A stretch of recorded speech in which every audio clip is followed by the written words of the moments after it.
주님의 은혜와 평강이 우리 사랑하는 이 말씀을 듣고 계시는 모든 분들에게 함께하기를 원합니다.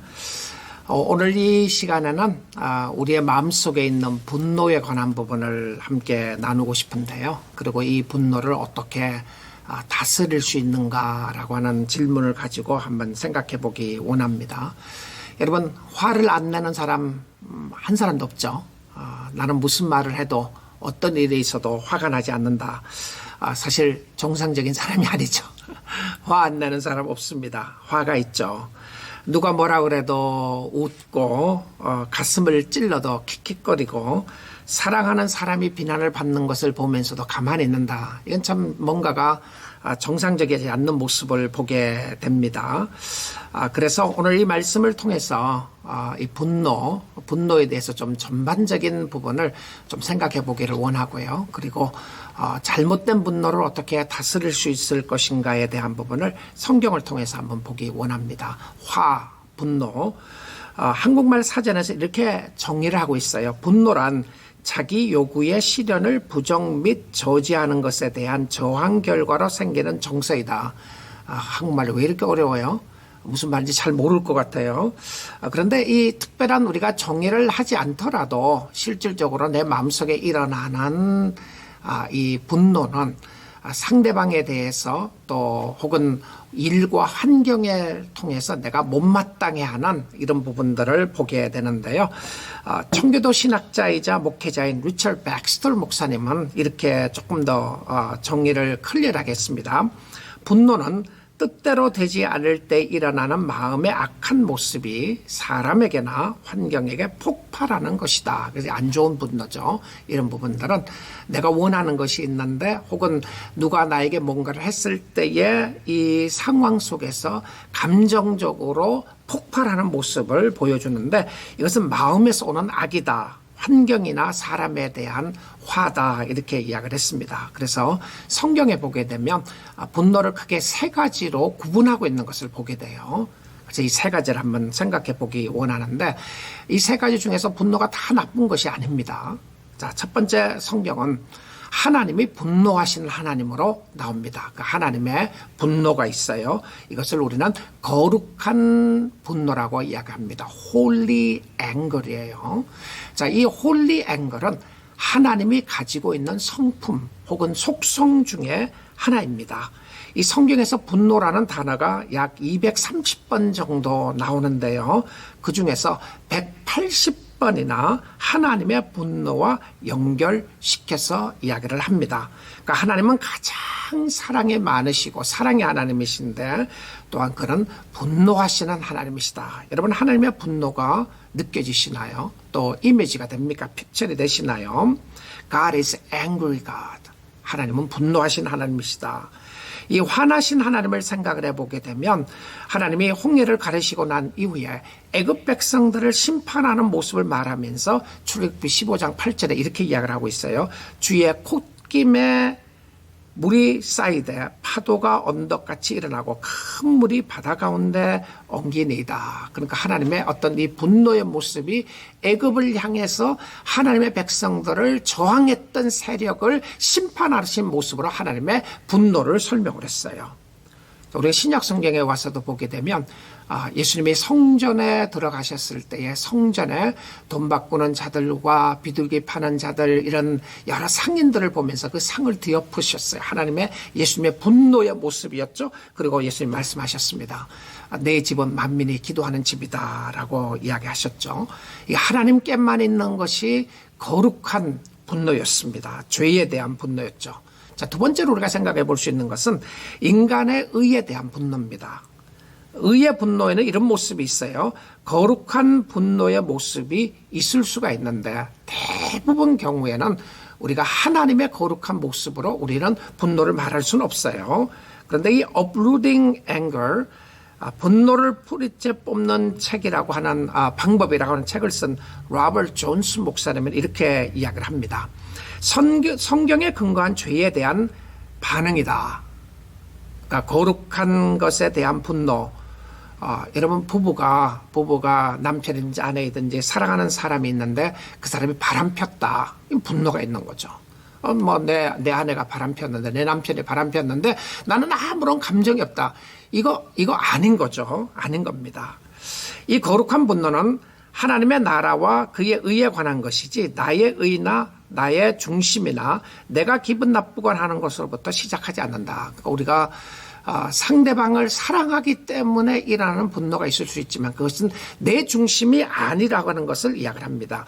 나의 자존심이나 나의 이름이 아니라 하나님의 나라에 관한 부분이다. 거룩한 분노는 나의 바른 인격으로부터 나와야 한다.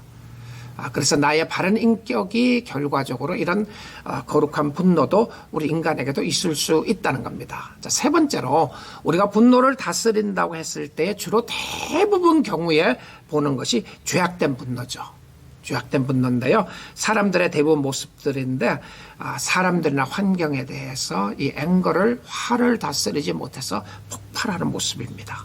나의 의를 드러내고 내 생각대로 되지 않고 원하는 대로 되지 않을 때에 나타나는 모습이죠.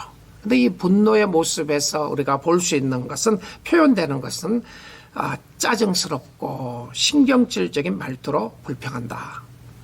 부탁받은 일을 잊어버린다. 세상과 사람들을 의심한다. 타인을 용서하지 못한다. 자기만 옳다는 생각으로 논쟁을 한다. 자기 일을 미룬 채 소극적으로 행동한다. 이런 것이 분노의 모습 중에 나타나는 반응 중에 하나라는 거예요. 그런데 성경은요, 분노는 절대 없는 것이고 하지 말아야 되는 것이고 나쁜 것이라고만 이야기를 하지 않아요. 오히려 에베소서 4장 26절에는 이렇게 이야기를 합니다. 분을 내어도 죄를 짓지 말며 해가 지도록 분을 품지 말라. 근데 NIV 성경에서는 이렇게 번역을 했어요. Be angry, 화를 내라. But do not let sun go down with your anger. 화를 내되 해가 지기 전까지 화를 품지 말라. 무슨 말이에요? 화가 나지만, 화내는 일이 있지만 그것을 해결하라고 하는 의미의 주신 말씀이에요. 저는 결혼 이제 초기에 저희 가정 생활에서 중요하게 아내와 저와 관계에서 중요하게 다뤘던 성경 구절 중에 하나가 바로 에베소서 4장 26절이었는데요. 화날 수 있어요. 싸울 수 있습니다. 그런데 그날 자기 전에 화를 풀고 자자, 이런 이 말씀을 붙잡고 있었는데요. 마음속에서 부글부글 끓어오는 분노가 있을 수 있는데 이것을 누구에게로 어떻게 이것을 쏟아내느냐, 어떻게 해결하느냐가 참 중요한 모습인 것을 보게 됩니다. 이 말씀을 또한 다르게 보면 잠언에서는 화를 빨리 내지 말 것에 대해서 말씀하세요. 잠언 15장 18절에 분을 쉽게 내는 자는 다툼을 일으켜도 노하기를 더디하는 자는 시비를 그치게 하느니라. Slow to anger였습니다. 분을 바로 내지 말고 자기의 감정과 생각을 컨트롤하지 못해서 폭발하는 모습이 아니라 오히려 다스리는 모습으로 설명을 했어요. 자, 근데 이 분노에 대한 예수님도 가르침이 있으셨는데요. 산상수훈에서 예수님이 마음의 분노에 대한, 미움에 대한 이야기를 분노와 함께 이렇게 가르치셨어요. 마태복음 5장 21절 22절인데요. 옛사람에게 말한 바 살인하지 말라. 누구든지 살인하면 심판을 받게 되리라 하였다는 것을 너희가 들었으나. 옛사람이 말한 바는 구약성경입니다. 구약성경에서는 이야기를 하기를, 성문화된 법에서는 이야기하기를 살인하지 말라. 살인하면 심판을 받게 된다. 이것이 구약성경의 모습이었어요. 자, 그런데 22절에 예수님은 이렇게 이 성문화된 법을 이렇게 가르치셨습니다. 나는 너희에게 이르노니 형제에게 노하는 자마다, 화를 내는 자마다입니다. 형제에게 대하여 분노하는 자마다 심판을 받게 되고, 형제를 대하여 라가라 하는 자는 공회에 잡혀가고, 미련한 놈이라 하는 자는 지옥불에 들어가게 되리라. 실질적으로 구약성경에는 살인하지 않았으면 나는 죄인이 아니라고 생각했던 거죠. 근데 예수님은 이 살인이 오게 된 근본적인 마음의 이슈를 다루는 겁니다. 미움, 증오, 분노, 언어 폭행, 비난, 어디에서 왔느냐 이렇게 물으시는 거예요. 어디에서? 내 마음속에서 왔다, 이런 표현을 말씀하시는 거죠. 이 라가라고 하는 욕설은 상대방을 나쁘게 보이도록 이야기하는 모든 것을 포함했습니다. 이 속에 편견, 시기, 중상모략, 음모, 헛소문 이런 것들이 있었던 것이죠. 미련한 놈이라고 하는 표현은요, 하나님 앞에서 가치 없는 놈이라고 하는 표현이었습니다. 저게 쓸모없는 사람이다 이런 표현을 쓰는 것이죠. 여러분, 성도는 하나님의 작품입니다. 내가 쉽게 다른 사람들 비난하고 또 다른 사람을 정죄하지 말아야 하는 것은 하나님 안에서 우리가 어떤 사람인가를 깨달을 때에 이것이 가능하게 되는 것을 말해주고 있어요. 그런데 이 모든 것이 어디서 오느냐 하면 내 마음속에서 시작한다는 거예요. 내 마음속에 이 미움과 시기와 분노의 모습이 있게 된다는 것이죠. 그런데 이 분노의 마음이 처음으로 성경에서 나타나는 모습은 놀랍게도 가인이 하나님께 대하여 분노하는 모습이었습니다. 아벨을 죽이기 전에요, 가인의 제사는 받지 않고 아벨의 제사를 받게 됨에 대한 말씀이었는데, 하나님이 가인에게 찾아가셔서 이렇게 말씀하셨습니다. 창세기 4장 5절에서 7절인데요. 가인과 그의 재물은 받지 아니하신지라 가인이 몹시 분하여. 여기서 이제 분냈다는 이야기가, 가인이 분냈다는 이야기가 처음으로 성경에 기록됩니다. 변하여. 여호와께서 가인에게 변하니 여호와께서 가인에게 이르시되 네가 분하여 하면 어찌 됨이며 안색이 변하면 어찌 됨이냐. 분노의 모습과 함께 나오는 것이 얼굴에서 나타난 거죠. 근데 놀랍게도요, 이 분노의 모습은 사람과 사람 사이에 일어나기 이전에 사람과 하나님 사이에 일어났다는 거예요. 그러니까 이 천지를 창조하신 하나님께 대해서 인간이 화를 내는 것으로부터 시작을 했습니다. 그래서 우리가 때로는 하나님에 대하여 화가 나는 거죠. 분노의 모습이요, 특별히 예수 믿는 사람들에게 있어서는 이 화를 하나님께 대하여 할 때가 있습니다. 하나님 그럴 수 없습니다. 하나님 왜 이렇게 하시죠? 하나님 화가 납니다. 하나님에 대해서 삐집니다. 이런 부분들을 보게 되는데요. 자, 7절에 하나님이 이렇게 말씀하셨어요. 네가 선을 행하면 어찌 낯을 들지 못하겠느냐. 선을 행하지 아니하면 죄가 문에 엎드려 있느니라. 죄가 너를 원하나 너는 죄를 다스릴지니라. 하나님이 이렇게 말씀하시는 거예요. 너가 잘했으면 왜 낯을 들지 못하겠는가. 근데 낯을 들지 못하면서 하나님 앞에 분노를 가지고 계속 하나님을 원망하는 모습을 보여주고 있는데요. 근데 이렇게 표현하고 있어요. 죄가 문에 엎드려 있다. 죄가 너를 원하나. Sin, it desires to have you. 이렇게 되어 있습니다. 죄가 너를 얻기를 원한다. 사모하기를 원한다. 그 죄는 우리를 포세스하기를 원해요. 사실 죄가 우리를 컨트롤한다. 이런 표현이에요. 그런데 하나님이 뭐라고 그러냐면 너는 죄를 다스릴지니라. 이렇게 돼 있어요. 그래서 분노도요, 하나님에 대한 분노, 세상에 대한 분노, 혹은 사람에 대한 분노, 가장 가까운 사람에 대한 분노, 교회에 대한 분노, 여러분이 거룩한 분노라고 생각할 수 있을지 몰라도 실질적으로 내 마음속에 있는 이 분노의 부분들을 다스리는 것이 필요한 거죠. 이 분노의 마음을 다스리는 방법, 제가 5가지를 말씀드리겠습니다. 첫째는요, 분노의 문제를 인정해야 합니다. 하나님, 나에게 화가 있습니다. 인정하는 거죠. 이것이 참으로 쉽지 않아요. 왜 쉽지 않느냐 하면, 하나님 앞에서 분노를 인정하지 않느냐 하면, 내가 화를 내는 것은 늘 정당한 이유가 있다고 생각합니다. I have a right to be angry. 그러니까 당신이 나를 화나게 했으니까 화를 난다. 그렇죠? 당신이 나에게 이런 말을 했기 때문에 화가 난다.